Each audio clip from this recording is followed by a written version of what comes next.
श्री हरमिलाप साहेब जी। कार्तिक महत्व 29वां अध्याय। प्रभु कृपा से लिख रहा सुंदर शब्द सजाए। कार्तिक मास महात्म का 29वां अध्याय। राजा पृथु ने कहा, हे नारद जी, आपने कलह से जिस प्रकार मुक्ति पाई यह सारी कथा हमको सुनाई है, मैंने भली प्रकार सुनी है। हे ऋषि प्रवर, यह काम उन दो नदियों के प्रभाव से हुआ था। कृपा करके मुझे यह बताने की कृपा कीजिएगा।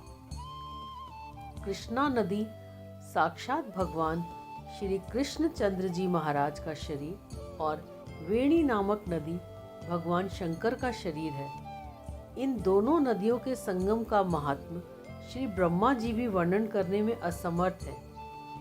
फिर भी चूंकि आपने पूछा है, अतः आपको इनकी उत्पत्ति का वृतांत सुनाऊंगा। ध्यान से सुनो।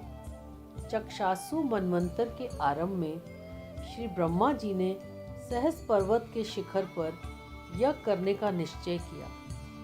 वे सब देवताओं, भगवान विष्णु और शंकर जी सहित यज्ञ की सामग्री लेकर उस पर्वत के शिखर पर गए। तब महर्षि भृगु आदि ऋषियों ने ब्रह्म मुहूर्त में उन्हें दीक्षा देने का विचार किया। इसके बाद उन्होंने श्री ब्रह्मा जी की पत्नी त्वरा को बुलावा भेजा। वह बड़ी आहिस्ता से आ रही थी। इसी बीच में भृगु जी ने विष्णु जी से पूछा, हे प्रभु, आपने त्वरा को शीघ्रता से बुलाया था, वह क्यों नहीं आई? ब्रह्म मुहूर्त टल गया। इस पर भगवान विष्णु ने कहा, यदि त्वरा यथा समय यहाँ पर न आई तो आप गायत्री को ही स्त्री मानकर दीक्षा विधान कर दीजिएगा। क्या गायत्री पुण्य कर्म में ब्रह्मा जी की स्त्री नहीं हो सकती? नारद जी बोले, भगवान शंकर ने भी विष्णु जी की बात का समर्थन किया। यह बात सुनकर भृगु जी ने गायत्री को ही श्री ब्रह्मा जी के दाईं ओर बिठाकर दीक्षा विधान आरंभ कर दिया। ऋषि मंडल गायत्री को दीक्षा दे ही रहा था कि इतने में त्वरा भी यज्ञ मंडप में आ पहुंची। श्री ब्रह्मा जी के पास में गायत्री को बैठा देखकर ईर्ष्या से क्रोधित होकर त्वरा ने कहा, जहाँ अपूज्यों की पूजा होती है और पूज्यों की अप्रतिष्ठा होती है, वहाँ पर दुर्भिक्ष, मृत्यु तथा भय तीनों अवश्य में हुआ करते हैं। यह गायत्री ब्रह्मा जी की दाईं ओर तथा मेरे स्थान पर बैठी है। यह अदृश्य बहने वाली नदी होगी। आप लोगों ने अविचार से ही इसे जो मेरे स्थान पर बैठाया है, इससे आप सब भी जड़ रूप में नदियां होंगे। नारद जी ने राजा पृथु से कहा, हे राजन, इस तरह त्वरा के शाप को सुनकर गायत्री मारे क्रोध के लाल भभूका होकर अपने होठ काटने लगी। देवताओं के मना करने पर भी उसने उठकर त्वरा को शाप दे डाला। गायत्री ने कहा, ब्रह्मा जी जैसे तुम्हारे पति हैं, वैसे ही मेरे भी पति हैं। तुमने व्यर्थ ही शाप दिया है, अतः तुम भी नदी हो जाओ। नारद जी ने कहा, तब तो देवताओं में खलबली सी मच गई।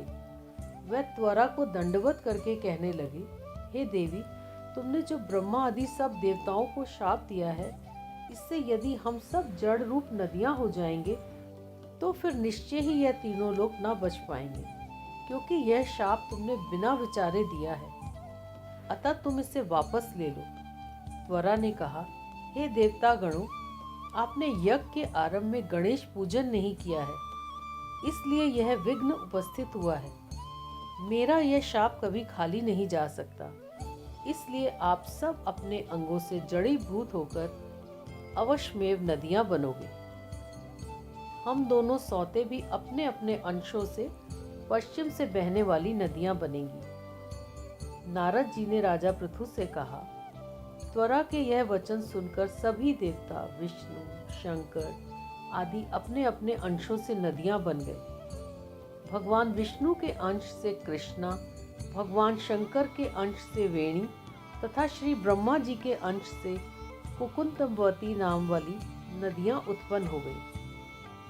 सभी देवताओं ने अपने अंशों को जड़ बनाकर वहीं सह पर्वत पर फेंक दिया और फिर उन लोगों के अंश अलग अलग नदियों के रूप में बहने लगे। देवताओं के अंशों से हजारों की संख्या में पश्चिम वाहिनी नदियां उत्पन्न हो गई।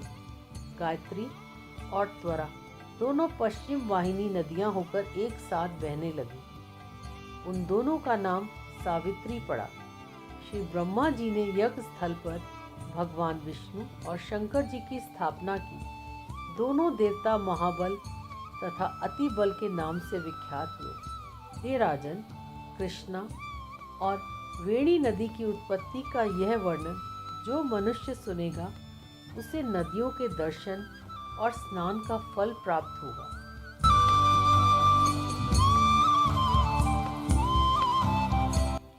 जय श्री हरमिलाप साहिब जी।